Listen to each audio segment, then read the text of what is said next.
Nobel corona COVID-19 ले नेपाल र नेपाली यतिखेर महामारीको सन्तासमा छन्।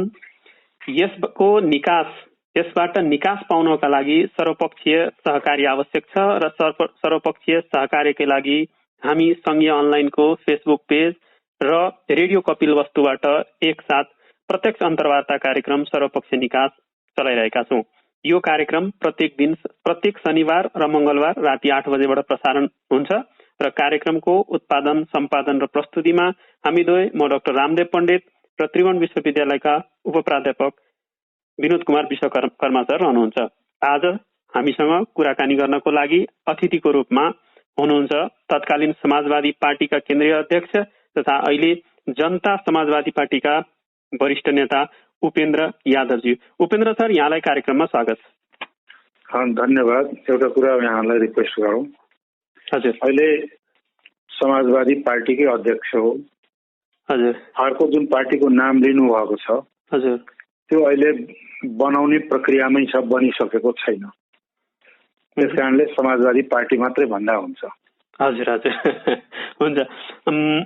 अब मैले यहाँलाई पहिलो प्रश्नको रूपमा अहिले नेपाल सरकारले लिम्पिया धुरा सहितको नयाँ नक्सा सार्वजनिक गरेको छ र यसलाई चाहिँ संविधानमै अब एक ढङ्गले संशोधन गरेर संवैधानिक रूपमै पनि त्यो कुरालाई स्थापित गर्ने प्रक्रियामा अगाडि बढेको छ।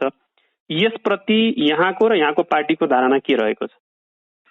अब पार्टीको धारणा निर्माण गर्नका लागि हामी भोलि छलफलमा हामी जुट्दैछौँ। हजुर, पार्टीभित्र छलफल चल्दैछ। तथापि पनि मेरो भनाइ अनुसार के हो भने नेपाल र त्यस बेलाको ईस्ट इन्डिया कम्पनी बीचमा जुन सुगौली सन्धि भएको थियो 1815 तिरको कुरा हो। त्यो सुगौली सन्धिले निर्धारण गरेको जुन भूगोल छ, सीमा छ नेपालको, त्यो दुवै देशले त्यसलाई मानेको छ। नेपालले पनि मानेको छ र भारतले पनि मानेको छ।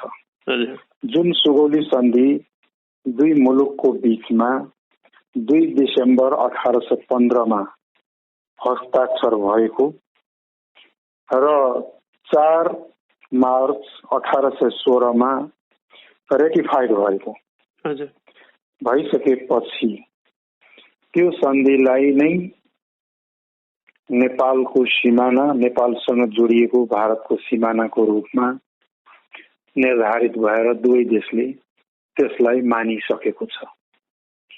र त्यो सन्धि अनुसार र त्यसपछि केही पूरक कुराहरू भए जो नयाँ मुलुक नेपाललाई दिने कुराहरू छ र मूलतः त्यो सन्धिका आधारमा सिमानाहरू जुन कोरिएका छन्, जुन तोकिएका छन्, जुन नेपालको भूभाग निर्धारित भएको छ, त्यो सबै भूभाग नेपाल हो। हजुर। र त्यसलाई नेपाली जनताले, नेपालले आफ्नो क्षेत्राधिकारभित्र उपयोग प्रयोगदेखि लिएर सम्पूर्ण कार्य गर्न पाउनु पर्दछ। त्यो नेपालकै भूमि हो। जो यसप्रति यहाँहरू व्यक्तिगत रूपमा स्पष्ट छौं। यसप्रति खुसी नै हुनुहुन्छ। निर्धारण गरेको हाम्रो सीमा क्षेत्र, हाम्रो भूभाग नै नेपाल हो, अहिलेको वर्तमान नेपाल। त्यस यतातिर कुनै त्यस्ता किसिमका सिमाना नै फेरबदल गर्ने खालका सन्धिहरू भएका छैनन्। अब त्यसमा यदा कदा कुनै भूभाग या कुनै विषयलाई लिएर छिमेकीहरूसँगको विवाद हुन सक्दछ। त्यस्ता कुराहरूलाई हाम्रो स्पष्ट धारणा के हो भन्दाखेरि आपसी ऐतिहासिक रूपले स्थापित रहेको बहुआयामिक सम्बन्ध र मित्रतालाई कायम राख्दै त्यसलाई प्रतिकूल असर नपर्ने गरी दुवै देशका मन्त्रीहरू, आधिकारिक व्यक्तित्वहरू कूटनीतिक च्यानलबाट यानी कूटनीतिक माध्यमबाट वार्ताद्वारा आइपरेका समस्यालाई हल गर्नुपर्छ। त्यसरी समस्यालाई हल गर्दाखेरि दुवै देशको सार्वभौमसत्ता, अखण्डता, स्वतन्त्रता र स्वाभिमानलाई सम्मान गर्ने गरी हल गर्न खोज्नु पर्दछ। यसमा हामी स्पष्ट छौँ। अब यहाँ उपेन्द्र सर, यो नयाँ नक्सा सार्वजनिक भएसँगै चाहिँ संसदमा यहाँकै पार्टीको एकजना सांसदले त्यो नक्सा सार्वजनिक गर्नुभन्दा अगाडि नै चाहिँ भारतसँग सोधिनु पर्थ्यो भन्ने खालको वक्तव्य राख्नुभयो, जसलाई चाहिँ नेपाली मिडियाहरूले व्यापक आलोचना गरेको छ। यो घटनालाई कसरी हेरिराख्नु भएको? अब के हो भन्दाखेरि उहाँले बोल्दा बोल्दै बिचमा माइक काटेको थियो। हजुर, उहाँले आफ्नो कुरा पनि पूरक राख्न सक्नु भएन। त यथार्थता के हो भने नेपालको, म त्यो विषयमा उहाँले के भन्नुभयो त्यसको खण्डन या सपोर्ट भन्दा पनि म एउटा आधार हुन्छु। त्यो के हो भने नेपालको फाउन्डर भनेर भनिएको पृथ्वीनारायण शाहले पनि नेपाल दुई ढुङ्गाको बीचको तरुल हो, त्यहाँ दुई ढुङ्गाको बीचमा, दुई महाशक्तिको बीचमा हामी छौँ। उत्तरतर्फको राज्यसँग राम्रो मित्रता र दक्षिणतर्फको राज्यसँग असल छिमेकी र मित्रता नै नेपालको विदेश मामलाको कोर भ्यालु हो भनेर स्थापित गरेका हौं। र घटनाक्रमले पनि त्यो कुरा प्रमाणित गरेको छ कि नेपालको हित दुवै देशसँगको, उत्तर छिमेकी र दक्षिण छिमेकीसँगको मित्रता, सहकारी, आपसी विश्वास, सद्भाव मै नेपालको राष्ट्रिय हित रहेको छ। त्यस विषयलाई हामीले कहिल्यै बिर्सिनु हुँदैन। जुन नेपालका फाउन्डर भनिने या भनिएको पृथ्वीनारायण शाहले नै स्थापित गरेका हुन्, पछि आउने राजा महाराजाले र सरकारले पनि त्यसलाई चाहिँ के छ भन्दाखेरि आत्मसात गर्दै आए। यदा कदा उतार चढाव पनि आएको देखिन्छ, तथापि पनि त्यसलाई नै मूल बाटो या कोर भ्यालुको रूपमा लिएर अगाडि बढेको देखिन्छ। जुन जुन बेला दायाँ बायाँ भयो सरकारले या कतैबाट या छिमेकीहरूका कारणले होस् या आफ्नै कारणले पनि किन नहोस्, त्यति बेला नेपाल अप्ठ्यारो अवस्थामा परेको छ। नेपाली जनताले दुःख पाएको छ। अब यो नक्सा सार्वजनिक पछि धेरै खालको विवादहरू आएको छ र धेरै अन्तर्राष्ट्रिय जगत पनि योसँग जोडिएको भन्ने सन्दर्भहरू हुन्छ। जस्तै एमसीसीलाई पनि यो घटनासँग जोडेर हेरिन्छ। भारतीय मिडियाहरूले व्यापक रूपमा उठाइरहेको विषय चाहिँ यसमा चाइनाको चाहिँ प्रत्यक्ष सहभागिता छ नेपाल भारतको सम्बन्ध बिगार्नमा। अब यस्तो परिवेशमा यो घटनाको निकास के हुन सक्छ? अब पहिलो कुरा त के हो भन्दाखेरि मैले अघि नै यहाँ निवेदन गरिसकेँ कि आफ्नो मुलुकको सार्वभौमसत्ता, अखण्डतालाई कायम राख्दै राष्ट्रिय हित अनुकूल आफ्ना छिमेकी मुलुकहरूसँग वार्ता, कूटनीतिक माध्यमबाट वार्ता गरेर समस्याको समाधान खोज्नु सबभन्दा उत्तम बाटो। अब यसो भन्दै गर्दा नि उपेन्द्र सर, जुन भारतले त्यो हाम्रो नेपाली भूभागमा सडक बनायो, चाइनासँग पनि एक ढङ्गको सहमतिमै भन्ने कुरा सुनिन्छ। त्यो गर्नु चाहिँ अनुचित थियो नि। अब त्यसको प्रति उत्तरको स्वरूपले नेपालले यो ढङ्गको स्टेप चाल्नु त जायजै हो नि। भारतले पनि त एक ढङ्गले नेपाललाई सोध्नु पर्थ्यो। अर्को प्रश्न त्यहाँ के उठ्छ भन्दाखेरि सडक बनाउने कुरा त्यहाँ बन्दै थियो, बन्यो। हाम्रो परराष्ट्र मन्त्रालयलाई त्यो थाहा थियो कि थिएन?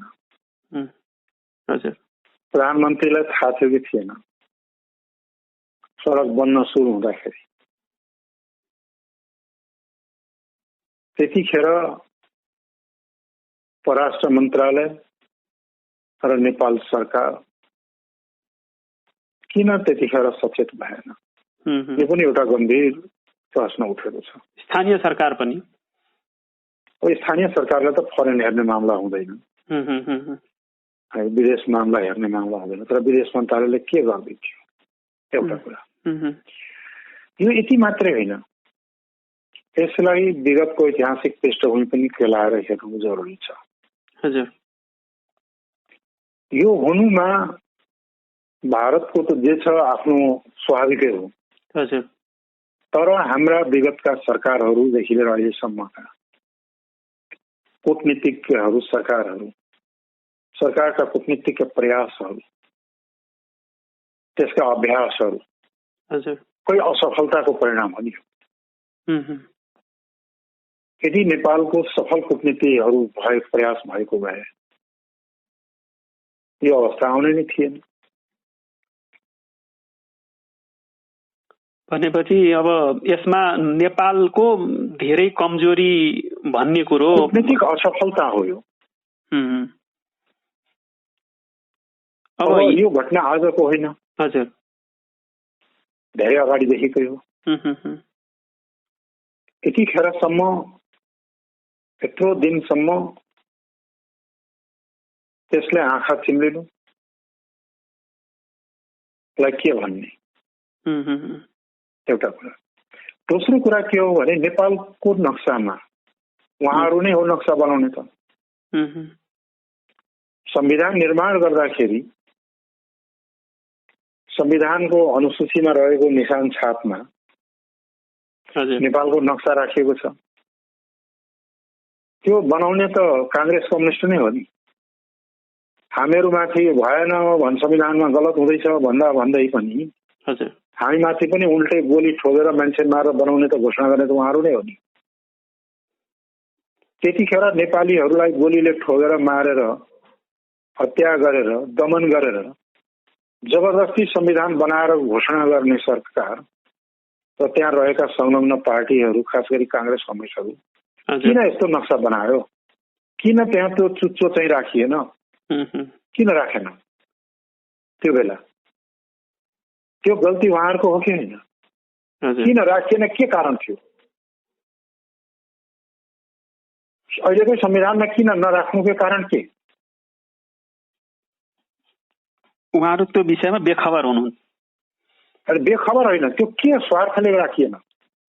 हामी मान्छे त गोली ठोक्नु हो, हाम्रा साथीहरूको हत्या भए, शहादत प्राप्त गरे, नेपालका राम्रो संविधान बनोस्, जुन संविधानले मुलुकको सार्वभौम सत्ता अखण्डतालाई रक्षा गर्न सकोस् भन्दै पनि गोली ठोकेर दमन गरेर यो संविधान जारी गर्यो र त्यो संविधानमा नेपालको सम्पूर्ण भूभागलाई किन राखिएन? त्यसको जवाफ के दिनुहुन्छ उहाँहरूले? यदि राख्न गल्ती थियो भने हिजो आन्दोलनमा आवाज उठाउँदा किन नरसंहार गरियो त? त्यो कुराको जवाफ दिने कि नदिने? यो बेला उठेका सवालहरू त थिए नि।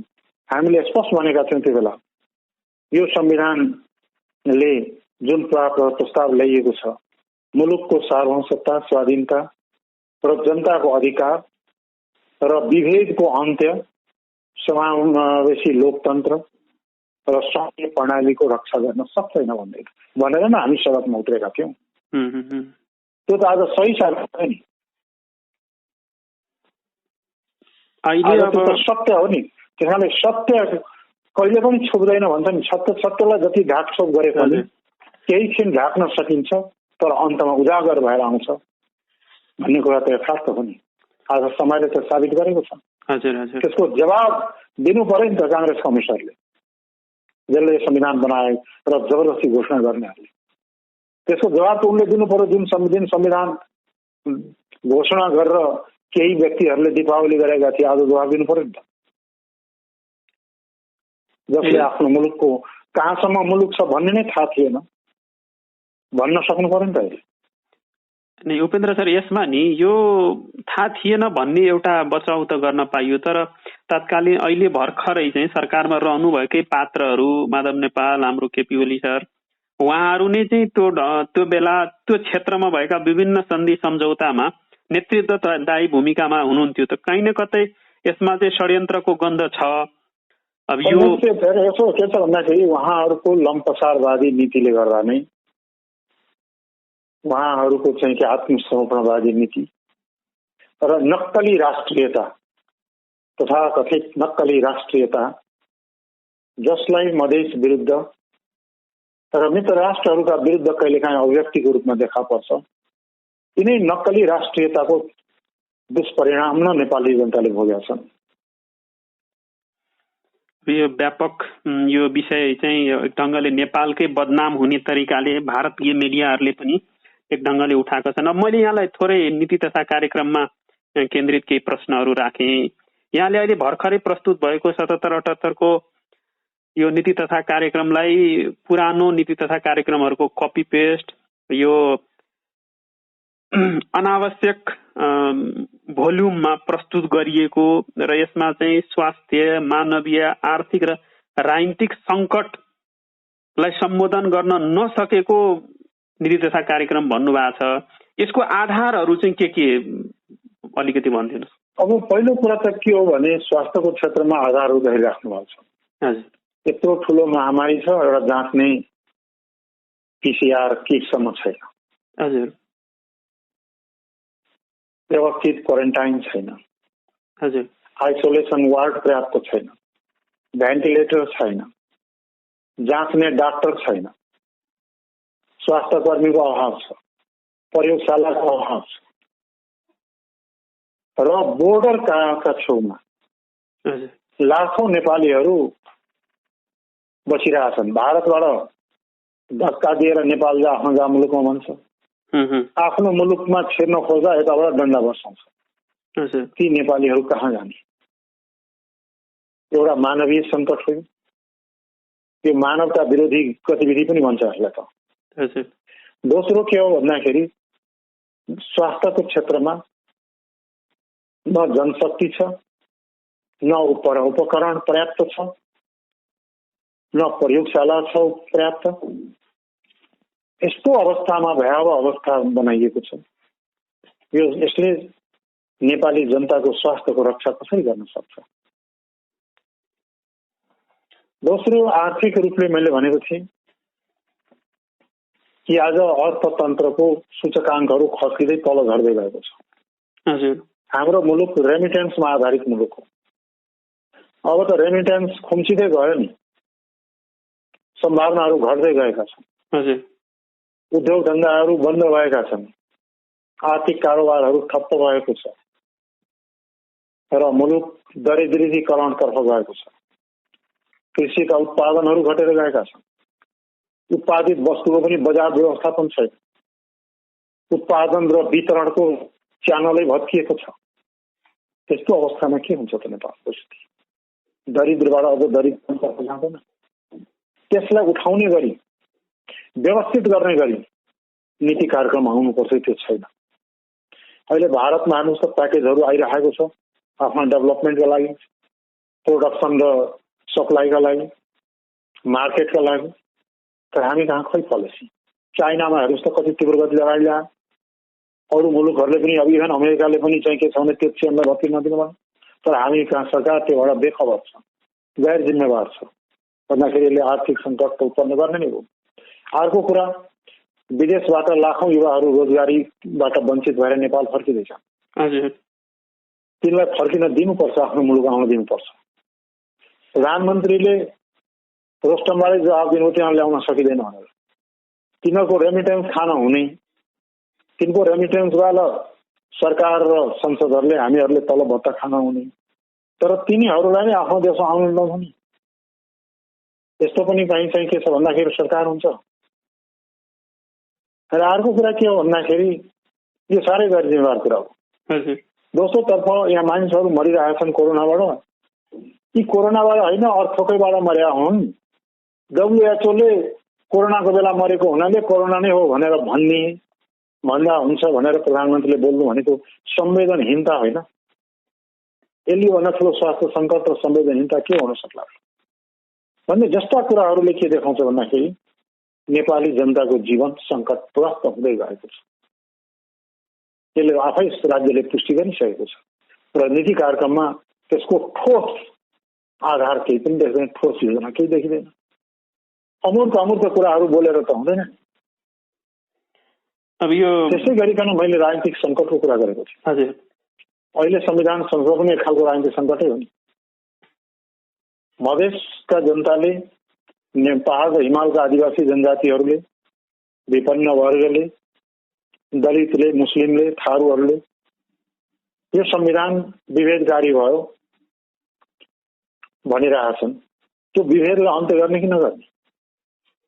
संविधानमा संघीयता, लोकतन्त्र, समावेशिता जस्ता अत्यन्त महत्त्वपूर्ण पक्षहरू नाम मात्रका अत्यन्त कमजोर अवस्थामा रहेका छन्। त्यसलाई संशोधन गरेर सच्याउने कि नसच्याउने? संविधानमा प्रदेशहरूलाई एकल स्थितिमा पाएका अधिकारहरू त्यो पनि प्रयोग गर्न दिए, त्यसलाई सच्याउने कि नसच्याउने? यस्ता कुराहरू नसच्याउने हो भने संघीय गणतन्त्र त धरापमा पर्छ र संघीय गणतन्त्र धरापमा पर्यो भने मुलुकको राजनीतिक अस्थिरता र द्वन्द्व बढेर जान्छ। त्यसलाई हल गर्ने मानसिकता पनि, योजना त कता हो कता, मानसिकता पनि नीति कार्यक्रममा देखिएन नि। यिनी कुराहरूलाई मैले एउटा यो नीति कार्यक्रमले स्वास्थ्यले, मुलुकले सामना गरेको स्वास्थ्य सङ्कट, आर्थिक सङ्कट, राजनीतिक सङ्कट र मानवीय सङ्कटलाई सम्बोधन गर्न सक्दैन भनेर त्यो कुरा त व्यवहारमा पनि एक दुई हप्तामै प्रमाणित हुँदै गएको छ नि। यो नि उपेन्द्र सर, यो यसो भन्दै गर्दा एउटै नीति तथा कार्यक्रममा यो अल्पकालीन, मध्यकालीन र दीर्घकालीन सबै खालको योजनालाई प्राथमिकताका साथ अगाडि बढाउन त कसरी सम्भव होला? यसमा त सबै भलुन्टियर सूत्रबद्ध ढङ्गले त्यो 2-3 घण्टाको वक्तव्य होइन कि आधा घण्टामा सिद्धिने बनाउन सकिन्छ। तर नीतिगत कुराहरू चाहिँ के छ भन्दाखेरि आउनुपर्छ, स्पष्टताका साथ आउनुपर्छ। दिशाहीनता, अन्योलता, अमूर्त रूपले नीति नै बनाउने हो भने त्यसले कार्यान्वयन के गर्ला र? समस्या त्यहाँनेरि हो।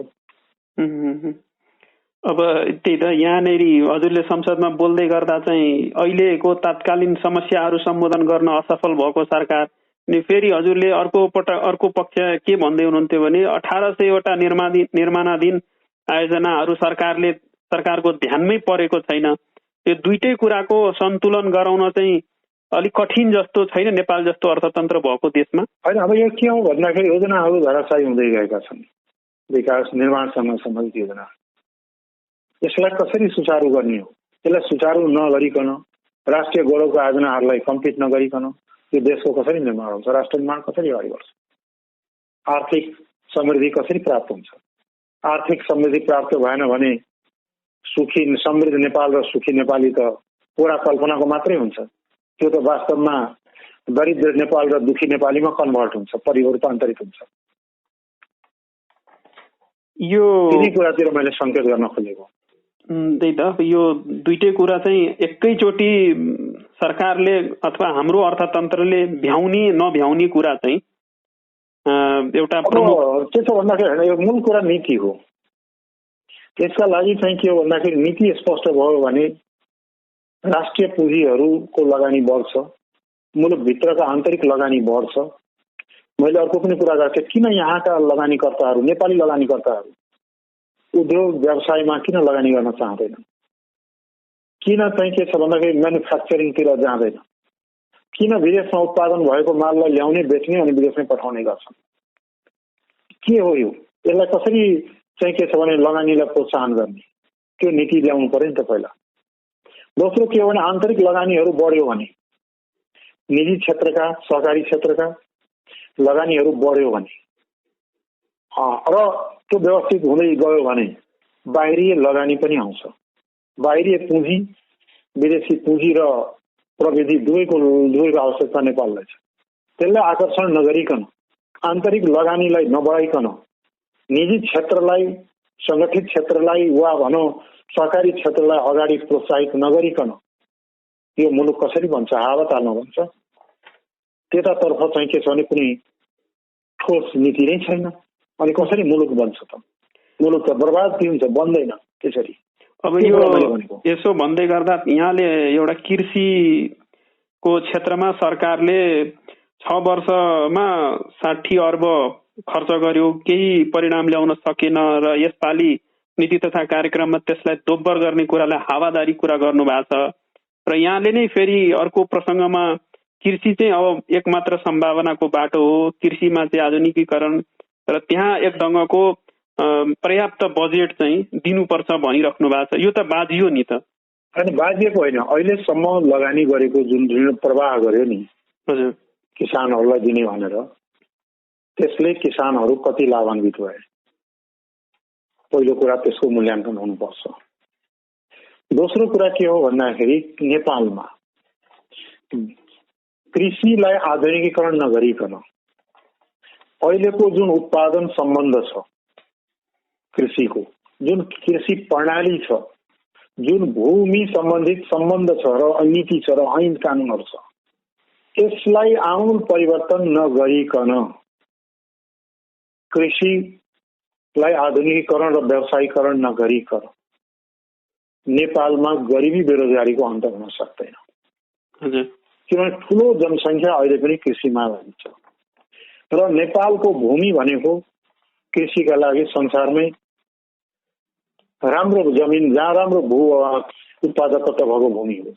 यसलाई उपयोग नगरिकन गरिबी बेरोजगारी नेपालबाट अन्त्य हुँदैन र त्यस कारणले यस क्षेत्रमा लगानी, प्रविधिमा लगानी, पहिला त नीतिगत परिवर्तन हुनु पर्यो, उत्पादन सम्बन्ध र भूनीतिमा परिवर्तन आउनु पर्यो, त्यसपछि यसलाई आधुनिकीकरण र व्यवसायीकरण गर्नतर्फ जाने, त्यसका लागि लगानीको आवश्यक छ। राज्यको लगानी अगाडि बढाउनु पर्यो, निजी लगानीहरूलाई प्रोत्साहित गर्नु पर्यो र बाहिरी र आन्तरिक दुवै लगानीलाई परिचालन गर्ने, लगानी र प्रविधिमा लगानी र चाहिँ के छ भन्दाखेरि उत्पादनमा लगानी नबढाइकन नेपालको गरिबी, बेरोजगारी, भोकमरी अन्त्य हुनै सक्दैन भन्ने मेरो मान्यता हो र त्यो यथार्थ पनि हो। अब यो जुन अहिले स्वास्थ्य समस्या, स्वास्थ्य सूचाङ्कहरू कमजोर छ मधेसको र अरू अन्य सूचाङ्कहरू, अब तराईमा चाहिँ अस्पतालहरूकै सङ्ख्याबाट राम्रो खालको व्यवस्थित अस्पतालहरूकै सङ्ख्या कम छ र नारायणी अस्पताललाई चाहिँ सरकारले नीति तथा कार्यक्रममा एक ढङ्गले उठान गरेको देखिन्छ। यो सँगसँगै चाहिँ यहाँले भन्नुभएको छ कि यो महेन्द्रीय नीति र हर्क गुरुङको प्रतिवेदनले चाहिँ यो राजमार्गको दक्षिणको भागमा विकासै नगर्ने सरकारको मनसाई देखिन्छ। हुलाकी राजमार्ग लामो समयदेखि चाहिँ बन्न सकेको छैन, यो सरकारको प्राथमिकतामा परे पनि यसमा बनाउने मनसाई देखिँदैन। त्यस्तै राजविराजको औद्योगिक क्षेत्र सञ्चालनमा कुनै खालको एउटा स्पष्ट बजेट अथवा नीति सरकारले बनाउन सकेको छैन। तर त्यो सँगसँगै यहाँनिर निजगढमा विमानस्थल बनाउँदाखेरि फेरि स्थानीय जनताहरूले विरोध गरिरहेछ। यो त ठिक होइन नि। अब म पुरै कुरा त के हो भने एउटा कुरा म यहाँलाई भन्छु, नेपालको सबभन्दा सुगम भूभाग तराई हो। नेपालको सबभन्दा उर्वरक भूमि तराई हो।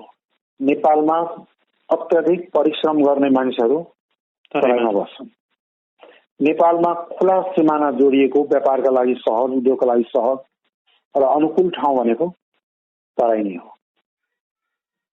यति हुँदा हुँदै पनि किन तराईका मूलवासीहरू, मधेसीहरू अत्यन्त हिमाल पहाड अन्यको तुलनामा अत्यन्त गरिब किन भए? सबभन्दा बढी गरिबी, सबभन्दा बढी बेरोजगार, सबभन्दा बढी अशिक्षा, सबभन्दा बढी अस्वस्थ, सबभन्दा बढी कुपोषण किन तराईमा भयो? सबभन्दा बढी बेरोजगारी किन तराईमा भयो? के कारणले हो त? त्यो त सबभन्दा विकसित ठाउँ हुनुपर्ने थियो नि, तर भएन। त्यत्रो सम्भावना हुँदा हुँदै पनि भएन। किन भएन भन्दाखेरि यसको दोषी को त भन्दाखेरि राज्यका नीति निर्माताहरू नै दोषी हो र राज्यले लिएको पूर्वाग्रहपूर्ण नीति नै हो त्यो। अहिले पनि हेर्ने हो भने हाइवे जंगलै जंगल बनाइयो, त्यसलाई मध्य मधेसबाट बनाएको भए त्यहाँका जनताले लाभ हुन्थ्यो। अहिले पनि उद्योग धन्दा कुनै संस्था खोल्नु पर्यो भने हाइवे रेन्जमा ल्याउँछ, हाइवेदेखि उत्तरतिरको प्रयास बढी हुन्छ, लगानी बढी हुन्छ। तर हाइवेदेखि दक्षिण भित्री मधेस वा बोर्डरसम्म रहेका नेपालमा लगानी किन गरिँदैन? किन त्यहाँ लगानी गरिँदैन?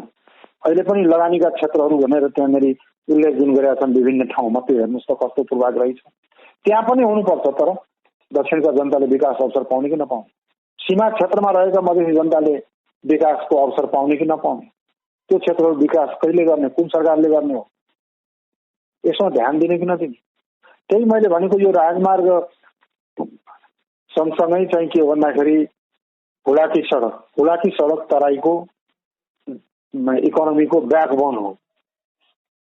त्यत्रो महत्त्वको चिज चाहिँ किन अहिलेसम्म कम्प्लिट हुन सकेन? जबकि विदेशी सरकारले, भारत सरकारले त्यसलाई निर्माण गर्ने खर्चहरू दिइसकेका छन्, लागतहरू दिँदै गएका छन्, तर त्यो निर्माण किन नगरेको? किन ढिला सुस्ती गरिएको जानी बुझिकन? किन 10वटा प्रशासनिक अडचन अपनाइएको तर त्यो विकासलाई किन अगाडि नदिएको? मलाई यहाँको उदाहरण दिउँ, सिँचाइकै कुरा गर्ने हो भने चन्द्र शमशेरको बेलामा चन्द्र नहर 70 बनेको त्रिभुवा नदीमा, त्यसले हजारौं बिघा जग्गा चाहिँ के छ भन्दाखेरि सिँचाइ भइरहेको थियो। जब राणाको पालामा पनि बनेको चन्द्र नहरलाई अहिले मर्मत गरेर पनि चलाउन नसक्ने, कसरी त्यहाँको कृषि विकास हुन्छ? कसरी हुन्छ? त्यहाँको जलस्रोत सिँचाइमा किन उपयोग गर्न ध्यान दिँदैन? त्यहाँ शिक्षा र स्वास्थ्यमा राज्यले किन लगानी गर्दैन भन्दाखेरि यसको एउटै मात्र कारण म देख्छु, पूर्वाग्रहपूर्ण सोच, नस्लवादी चिन्तन, मधेसी समुदाय पनि आफ्नै हो भन्ने आत्मसात गर्न सक्ने क्षमता भएको हृदयको अभाव, एउटा संकीर्ण मानसिकताले राष्ट्र निर्माण पनि हुँदैन, राष्ट्रिय एकता दौरो पनि बनाउन सक्दैन। त्यसै गरिकन कर्णालीका जनताहरू, कर्णाली भन्नेको सभ्यता भनेको त नेपालको आधारशिला हो। त्यो सभ्यता कर्णालीका सृजाली सभ्यता भएको प्राचीनतम सभ्यता र संस्कृति बोकेको नेपालको इतिहास बोकेको ठाउँले आज संसारैमा भन्यो भने सबभन्दा पिछडिएको ठाउँमध्ये एउटा किन भयो? त्यहाँ किन दुर्गम क्षेत्रहरू विकास हुन सकेन भन्दाखेरि राज्यका नीति निर्माताहरूको गलत विचार, गलत दृष्टिकोण, गलत नीति र गलत व्यवहारकै परिणाम हो नि। अब यसो भन्दै गर्दा नि अन्त भएर मैले जोड दिएको छु, देशको सबै क्षेत्रको, सबै समुदाय, भेष, भाषा, संस्कृति बस्नेहरू, व्यक्तिहरूको र सबै भूगोलको सन्तुलित विकास र न्यायोचित विकासको आवश्यकता छ। अब यसो भन्दै गर्दा नि सर, यो मधेसबाट हजुरहरूले लामो समयदेखि राजनीति गर्दै हुनुहुन्छ, धेरैचोटि चाहिँ सार्वजनिक पदमा मन्त्रीसम्म बन्नु भएको छ। अब यहाँहरूको यो जुन मधेसको सूचाङ्कहरू अझै पनि तल छ, एक ढङ्गको दरिद्र अवस्था छ, निराशाजनक अवस्था जुन आफैले हजुरले उठाइराख्नु भएको छ, यसमा हजुरहरूको पनि त जिम्मेवारी बन्थ्यो नि। हजुरहरू पनि त चुक्नु भएको के हो भने हामीहरू या केही मधेसका नेताहरू कहिलेकाहीँ सरकारमा जान्छन्, सरकारको नेतृत्व अर्कैले गरिरहेका हुन्छ। मधेसका पार्टीले या नेतृत्वहरूले नीति निर्माण गर्ने, सरकारको नेतृत्व गर्ने अवसर अहिलेसम्म पाएका छैनन्, दिएका पनि छैनन्। र नीति निर्माताहरू, यहाँका ब्युरोक्रेट्सहरू, यहाँका एलिट ग्रुप्सहरूले गरेको कमजोरीका परिणाम पनि हो त्यो। त्यस्तै दुष्परिणामलाई अन्त्य गर्नका लागि हामीहरू सडकमा पनि, सदनमा पनि, सरकारमा पनि सङ्घर्ष गरिरहेका छौँ। यहाँका शासक वर्गले त्यसलाई कहिले आत्मसात गर्ने त? यो समस्या वास्तवमा के हो भने मैले भन्यो, कर्णालीको समस्या पनि हाम्रो समस्या हो, हिमाली क्षेत्रको र पहाडको समस्या पनि हाम्रो समस्या हो, मधेसको पनि समस्या हाम्रो। मधेसको समस्या मधेसीहरूको मात्रै हो, कर्णालीको समस्या कर्णालीको मान्छेको मात्रै हो भन्ने सोच गलत हो। यी राष्ट्रिय समस्याहरू हुन्। यसलाई सबैले या राष्ट्रले राष्ट्रिय समस्याहरूलाई सबैले आफ्नो समस्या हामीले समाधान गर्नुपर्छ, यो हाम्रो समस्या हो भनेर हल गर्ने प्रवृत्ति चिन्तनको विकास कहिले हुन्छ? जब हुन्छ अनि मात्र यो समस्याको निकास निस्किन्छ। र समाधान हुन्छ। यसमा आशावादी भएर हामी सङ्घर्षलाई जारी नै राखौं।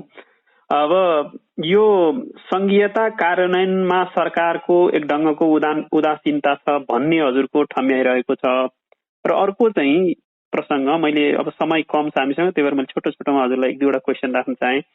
संघीयता कार्यान्वयनको लागि उदासीन छ सरकार भन्ने हजुरको एउटा प्रतिक्रिया रहेको छ नीति तथा कार्यक्रम भित्रै भनी, र अर्को चाहिँ लामो समयदेखि यहाँको पार्टीसँगै जुन बेला यहाँहरू सरकार जाँदै हुनुहुन्थ्यो त्यो बेला एक ढङ्गको सहमति भएको थियो र संविधानमा संशोधन गराउने कुरा थियो, तर त्यो कुरा चाहिँ अहिलेसम्म पनि सरकारले कुनै ढङ्गले सुनवाई गरेको छैन। तर तत्कालीन रूपमा भर्खरै मात्रै पनि एउटा नक्साको लागि एउटा मात्रै इस्युलाई चाहिँ संविधान संशोधन गरिरहेछ। यो घटनालाई कसरी हजुरले हेरिराख्नु भएको छ? अब पहिलो कुरा त के हो भन्दाखेरि जुन समझदारी सहमतिका आधारमा हामीले सरकारमा गएर सहयोग गरेका थियौँ, कम्युनिस्ट पार्टीले त्यसलाई उल्लङ्घन गर्यो, हामी सरकारबाट बाहिर भयौँ। हजुर। र मुलुकको आवश्यकता संविधान संशोधन। संविधान संशोधन गरेर विभिन्न राष्ट्रिय मुद्दाहरूलाई हल नगर्ने हो भने, संविधानका त्रुटि र कमी कमजोरीलाई नसच्याउने हो भने मुलुकमा शान्ति स्थिरता को कल्पना गर्न सकिँदैन। अहिले जुन संविधान संशोधनको प्रस्ताव आएको छ, दर्ता गरिएको छ, हामी के भन्छौँ भन्दाखेरि समष्टिगत रूपमा संविधानका अरू धाराहरू जो संशोधनका लागि आवश्यक छन्, संघीय गणतन्त्रलाई बलियो बनाउन आवश्यक छ, जनताको अधिकारलाई सुनिश्चित गर्न आवश्यक छ, ती धाराहरू पनि एउटै प्याकेजमा सम्बोधन हुनु पर्दछ। हजुर। अब यहाँलाई मैले अन्तिम प्रश्नको रूपमा हिजो मात्रै केही पत्र पत्रिकामा यहाँको पार्टीको विषयमा एउटा नयाँ प्रसङ्ग आएको छ कि यहाँको जुन यहाँहरूको दुईटा पार्टीसँगको एउटा एकता प्रक्रिया छ, त्यसमा चाहिँ नेतृत्वको सवालमा चाहिँ अब हाम्रो राष्ट्रिय जनता पार्टीका वरिष्ठ नेता महन्त ठाकुरलाई चाहिँ एक ढङ्गले अब अध्यक्षको नयाँ बन्ने पार्टी जनता समाजवादी पार्टीको अध्यक्षको रूपमा चाहिँ के हो भने मैले यहाँ कुरा बुझेँ, जुन कान्तिपुर लगायत केही अखबारमा छपाइएको छ। हजुर। केही व्यक्तिले आफ्नो आत्मरति मनाउनका लागि कान्तिपुर जस्तो मिडियालाई दुरुपयोग गरेको मात्रै हो। यो निर्णय होइन, त्यो निर्णय होइन र त्यहाँ छापिएका कुराहरू हावादारी कुराहरू हुन्। असत्य, कपोल कल्पित र हावादारी कुरा बाहेक केही पनि होइन। आजको सर्वपक्षीय निकासमा हामीसँग कुराकानीको लागि हुनुहुन्छ अतिथिको रूपमा समाजवादी पार्टीका केन्द्रीय अध्यक्ष उपेन्द्र यादव सर। आज यहाँको समय र यहाँको विचारको लागि यहाँलाई धेरै धेरै धन्यवाद। र आजको यो हाम्रो कार्यक्रमको यो बहसले पक्कै पनि महामारीबाट निकास र यो देशका जनताहरूले केही ढङ्गको एक ढङ्गको केही इनपुट चाहिँ अगाडि बढ्ने एक ढङ्गको मार्ग निर्देशन पाएको हामीले महसुस गरेको छौँ। समय र विचारको लागि यहाँलाई धन्यवाद। यहाँलाई पनि सम्पूर्ण श्रोता मित्रहरूलाई सबैलाई धेरै धेरै धन्यवाद। हस्, धन्यवाद। नमस्ते।